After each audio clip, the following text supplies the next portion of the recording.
Assalamualaikum warahmatullahi wabarakatuh. Perkenalkan, kami dari kelompok 7 Prodi Pendidikan Biologi. Di sini kami akan menjelaskan mata kuliah biokimia tentang katabolisme glukosa. Sebelumnya, perkenalkan nama anggota kelompok kami. Yang pertama Kahila Envidia Rasupa, yang kedua Aulia Nandara Badanti, dan yang ketiga Aditria Abitri. Dasar teori, katabolisme adalah rangkaian reaksi kimia yang berkaitan dengan proses pembongkaran, penguraian atau pemecahan molekul kompleks menjadi molekul yang lebih sederhana dengan bantuan enzim. Penguraian molekul ini menghasilkan atau melepaskan energi ATP yang digunakan organisme hidup untuk beraktivitas. Salah satu molekul yang dapat diurai dalam reaksi katabolisme adalah karbohidrat. Karbohidrat adalah salah satu biomolekul makhluk hidup yang tersusun atas monomer sakarida. Salah satu penyusun karbohidrat adalah glukosa. Glukosa inilah yang kemudian dikatabolisme melalui 4 tahapan, yaitu yang pertama glikolisis, yang kedua dekarboksilasi oksidatif, yang ketiga siklus Krebs, dan yang keempat transport elektron. Prosedur proyek 1. Pelajarilah dan pahami materi mengenai katabolisme glukosa. 2. Temukan dan rekamlah bahan makanan yang mengandung karbohidrat. 3. Rekamlah penjelasan mengenai materi katabolisme glukosa. 4. Editlah hasil rekaman tersebut menjadi video yang menarik. Pengertian katabolisme. Katabolisme glukosa ialah peristiwa di mana glukosa di dalam tubuh akan mengalami oksidasi untuk menghasilkan ATP. Pengolahan glukosa menjadi ATP berlangsung di dalam sel melalui respirasi seluler yang melibatkan 4 jenis reaksi, yaitu glikolisis, pembentukan asetil koenzim A, siklus Krebs, dan HN rantai transport elektron. 1. Glikolisis. Proses glikolisis terjadi pada semua organisme. Proses ini berfungsi untuk menukarkan glukosa menjadi pirufat dan akan menghasilkan ATP tanpa menggunakan oksigen. 2. Pembentukan asetil koenzim A. Sebelum memasuki siklus Krebs, pirufat yang terhasil dari proses glikolisis harus dioksidasikan terlebih dahulu di dalam mitokondria menjadi asetil koenzim A dan karbon dioksida. 3. Siklus Krebs. Dalam proses metabolisme energi dari glukosa, siklus Krebs merupakan tahapan yang terakhir. Proses ini berlaku di dalam mitokondria yang berlangsung secara aerobik. Molekul asetil koenzim A yang merupakan produk akhir dari proses konversi pirufat kemudian akan HO masuk ke dalam siklus Krebs. 4. Rantai transport elektron. Proses ini juga dikenal sebagai proses fosforilasi oksidatif. Di dalam proses ini, NADH dan FADH2 yang mengandung elektron akan melepaskan elektron tersebut ke dalam akseptor utama, yaitu oksigen. Pada akhir dari proses ini akan terhasil 3 molekul ATP dari 1 molekul NADH dan 2 molekul ATP dihasilkan dari 1 molekul FADH2. B. Pengertian siklus asam sitrat. Siklus asam sitrat disebut juga siklus asam trikarboksilat atau siklus Krebs.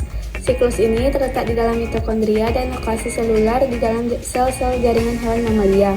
Semua komponen siklus asam sitrat terdapat di dalam matriks mitokondria, dan keluar masuknya metabolit daur ini melalui membran mitokondria yang merupakan proses yang aktif dan terkendali. C. Tahapan siklus asam sitrat. Berikut ini tahapan-tahapan dari satu kali siklus asam sitrat atau siklus Krebs. Pertama, asetil koenzim A, 2 atom C, menambahkan atom C pada oksaloasetat, 4 atom C, sehingga dihasilkan asam sitrat atau 6 atom C. 2. Sitrat menjadi isositrat, 6 atom C dengan melepas H2O dan menerima H2O kembali. 3. Isositrat melepaskan CO2 sehingga terbentuk ketaglutarat atau 5 atom C. 4.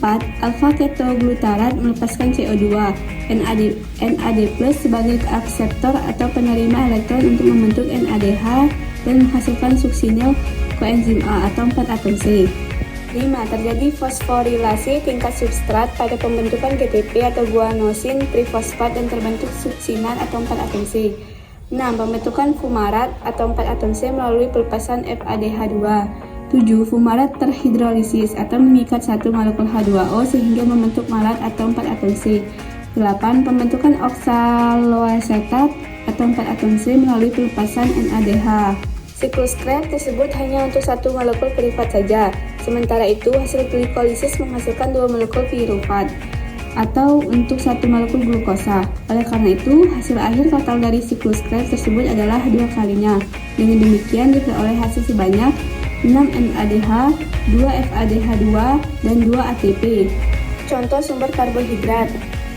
Yang pertama, kentang. Kentang merupakan salah satu makanan yang dapat menggantikan nasi putih. Kentang memiliki kalori rendah daripada nasi putih, tetapi lebih tinggi dibandingkan nasi merah. Kentang juga mengandung serat yang lebih tinggi daripada nasi putih, apalagi jika dimakan dengan kulitnya. Selain itu, kentang juga mengandung vitamin B6, vitamin C, potasium, dan folat. 2. Kurma. Kurma di Indonesia. Buah ini sering dikonsumsi saat bulan Ramadan. Kurma merupakan salah satu buah dengan kandungan karbohidrat tinggi mencapai 17,99 sampai 36 gram untuk setiap gramnya. Tak hanya itu, kurma juga kaya akan fosfor, kalium, kalsium, dan vitamin A sehingga sangat baik untuk kesehatan. Kandungan mineral ini sangat baik untuk ibu hamil dan menyusui. Kurma memiliki rasa manis yang berasal dari glukosa. Ketiga, nasi putih. Nasi putih merupakan sumber karbohidrat yang banyak kita jumpai karena merupakan makanan pokok utama di Indonesia. Tanaman padi merupakan tanaman penghasil padi kemudian diolah menjadi beras dan banyak dibudidayakan sehingga secara statistik konsumsi beras di Indonesia paling tinggi. Kandungan karbohidrat dalam nasi putih adalah 28 gram per 100 gram berat total, sehingga cukup untuk memenuhi standar gizi karbohidrat. Selain karbohidrat, ada juga nutrisi lain seperti protein, lemak, kalsium, dan sebagainya. Sekian penjelasan dari kelompok kami. Wassalamualaikum warahmatullahi wabarakatuh.